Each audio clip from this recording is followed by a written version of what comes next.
come to writing now. Writing sentences about one's good habits. This is page 23 and SLO is number 10. अब ये सवाल जो बच्चों के लिए लिखा हुआ है बुक में पेज 23 पर, Write 4 lines about your good habits. ये बच्चे कामयाब कोशिश कर लेंगे. Tell the students to write the sentences, check them and write your own sentences on the board too. बात यह है कि बच्चे जब लिखेंगे तो वो कुछ गलतियां भी करेंगे. अब लिखने उन्होंने 4 sentences है और ये जो लिखा हुआ है ना कि write 4 lines, आप बच्चों को इसकी वजाहत जरूर कर दीजिएगा कि लाइंस का मतलब यहाँ सेंटेंसेस है.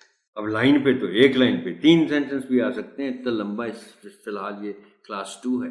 If we tell the children to write 4 lines, we actually mean that they write 4 sentences. Tell the students to write sentences, check them and write your own sentences on the board. आप उनसे लिखवाएं 4 sentence, उनको check करें, उनकी corrections करें, लेकिन आखिर में आप अपनी तरफ से आसान रखते हुए, उनके लेवल पर रहते हुए आप खुद भी, और ये सेंटेंस में जैसे हमेशा आपसे गुजारिश करता हूँ ऑनरेबल टीचर कि आप बना कर ले जाएं.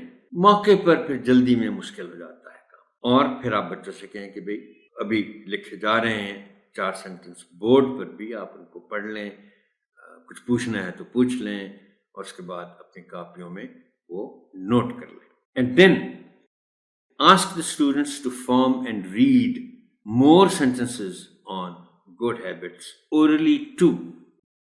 बोलने के लिए भी कहें उनको, अगरचे ये एक्टिविटी राइटिंग की है, लेकिन यस कोई बात नहीं, वो लिखें भी मजीद. 4 तो उनका काम है, ये तो टास्क है उनका बुक के मुताबिक. But other than these 4 sentences, ask them to write more sentences and also say those sentences orally too.